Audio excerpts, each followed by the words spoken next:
Hello and welcome to today's video. In today's video, we are going to discuss back titration. But before we dive into back titration, I would like us to understand what is titration.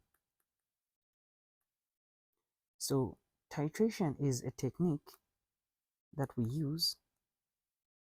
It's a technique used to determine the concentration of the analyte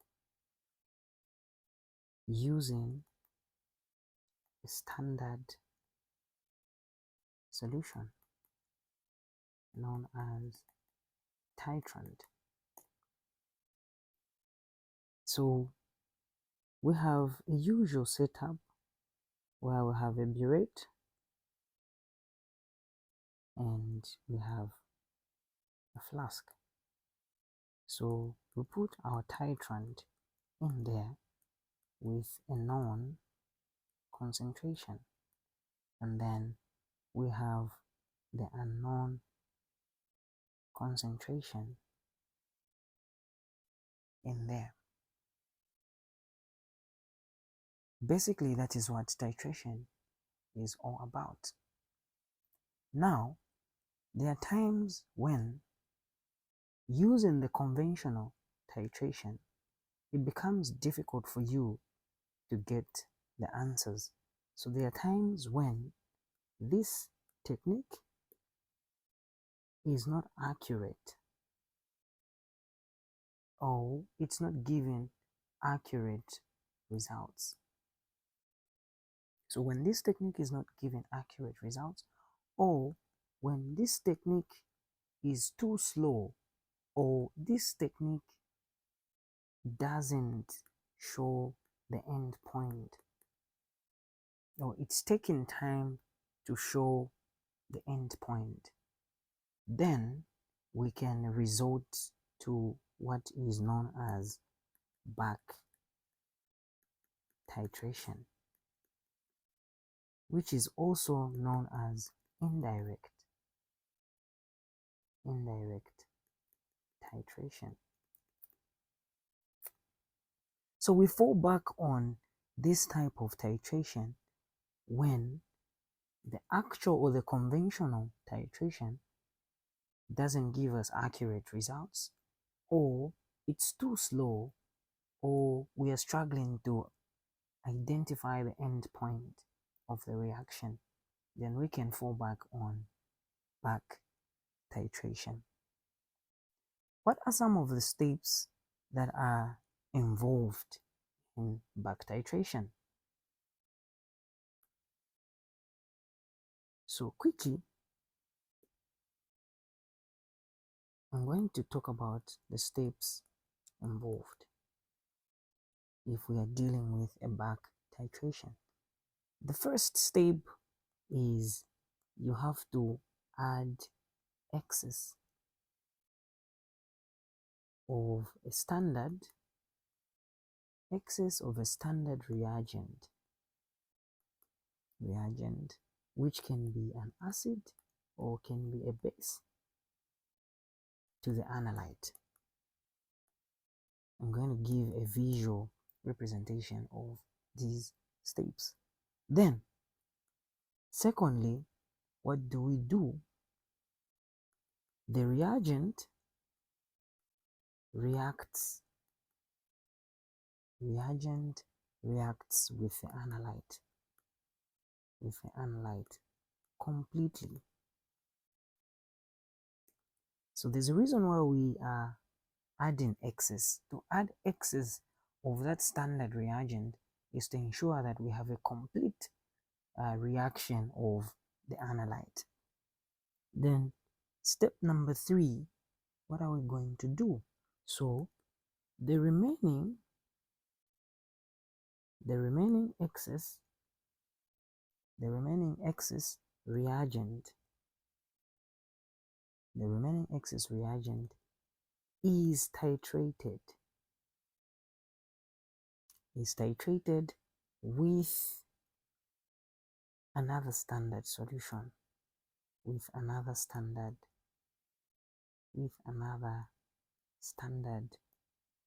solution. Then lastly, what do we do? So from the different,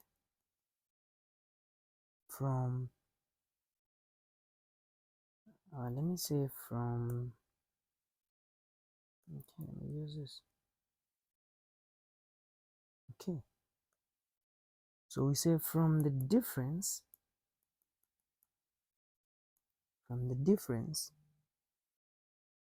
you calculate how much reagent actually reacted with the analyte. Okay, so visually, what does this imply? So first and foremost, we're going to have the analyte. So this can be our analyte. We'll say this is step 1. So this analyte is going to be deposited in a solution. Now, what are the conditions of this solution? This solution is supposed to be excess so that all the analyte can dissolve. So all the analyte should dissolve or react. Then what happens from there? So what happens from there is that we now get the same solution that is in step 3 and we titrate.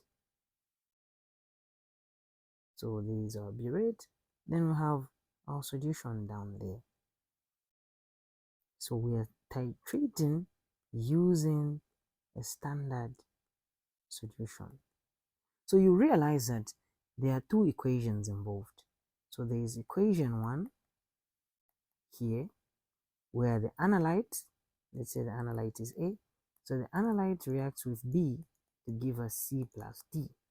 Then there is another equation here, which is equation 2. Remember where you got now this same mixture. Again, you brought it here to titrate. So allow me to say this is X.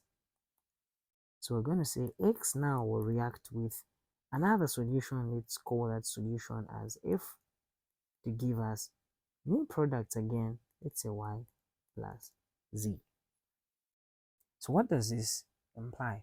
So this means that in back titration, we are going to look at 2 equations. So the first equation is where we get the analyte. We react it with a given standard reagent, and we have that chemical equation. Then we pick the same mixture, then we take it for, so let's say this is our mixture. Then we get the mixture, we take it for titration. So when we do a titration, then we're going to have another second equation. Now, from the number of moles that we are going to get here, the number of moles of X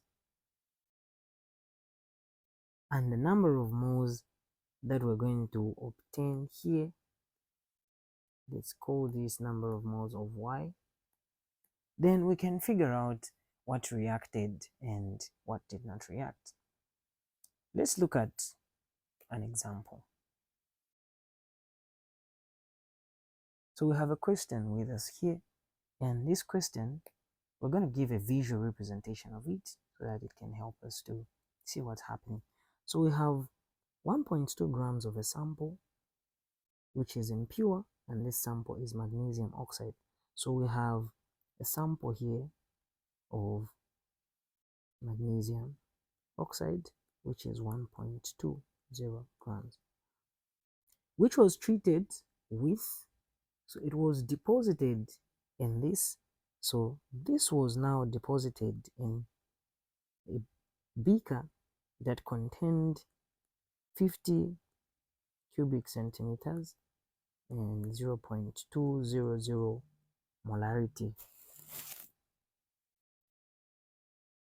molarity of hydrochloric acid. Then what happens now from there is the excess acid, because it's a reaction. So when this is dissolved in here, we're going to remain with an excess of an acid. So that excess now is taken for titration. So it was titrated, looking at this, it was titrated using 15.0 cubic centimeters, 0.100 molarity of sodium hydroxide. So there are two chemical equations involved in here.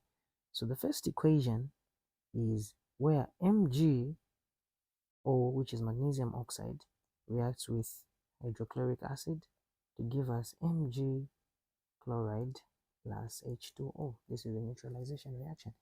When we balance this equation, we put a 2 there.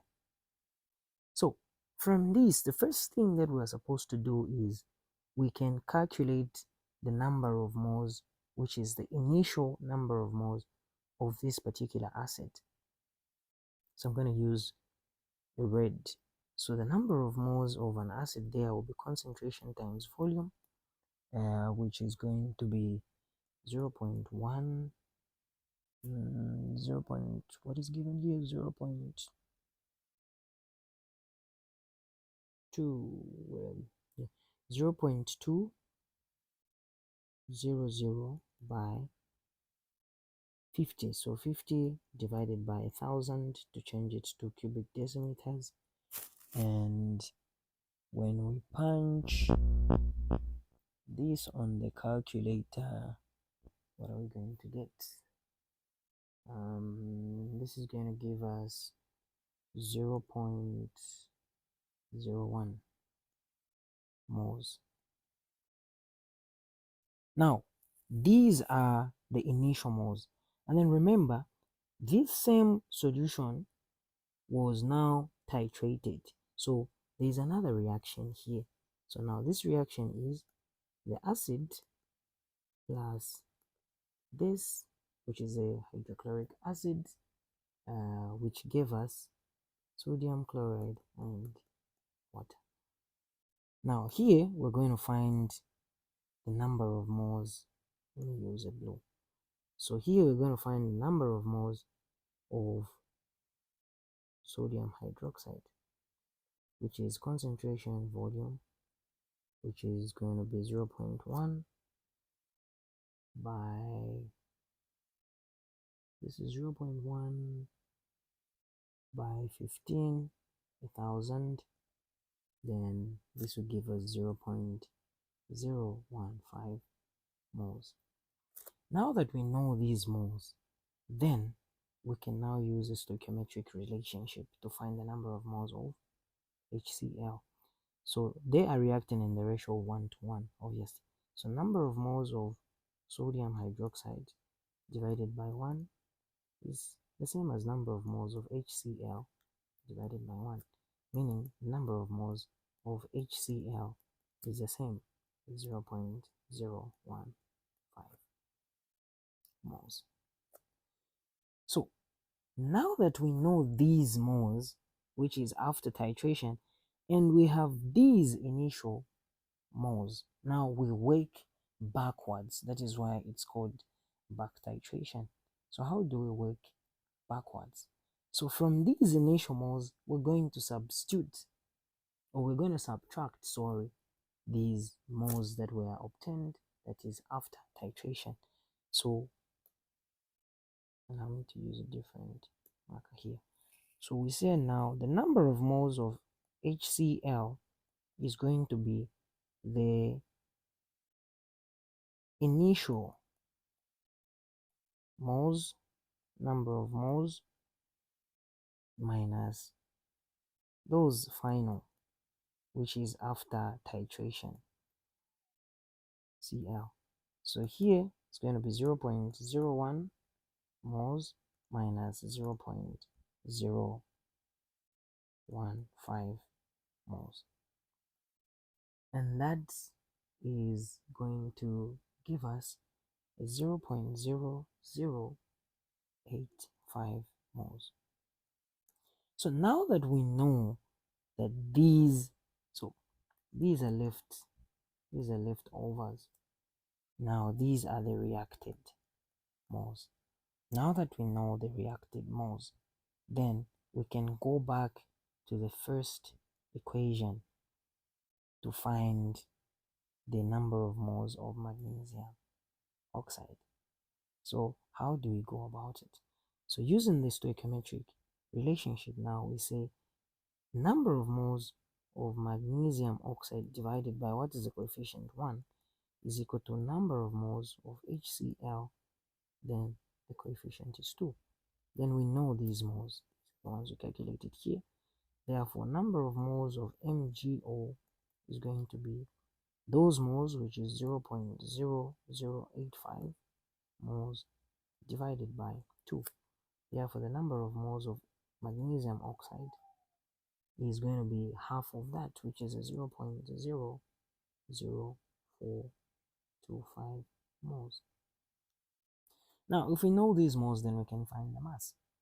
Therefore, mass is going to be number of moles by molar mass. So we know the molar mass of MgO is 40 grams per mole. So mass is going to be 0.00425 moles by 40 grams per mole. And that will give us the mass. This will give us a mass of 0.17 grams. So to find the percentage purity is just going to be 0.17 grams divided by the mass of the sample, which was a 1.20 grams by 100%. And that will give us something close to 14.17%. All right. Looks a bit bulky, but very easy to do when you repeat. Let's look at the second question. So we can try out the second question and post the answer in the comment section. So the answer that you are supposed to get for this one, the percentage purity is supposed to be 10.13%.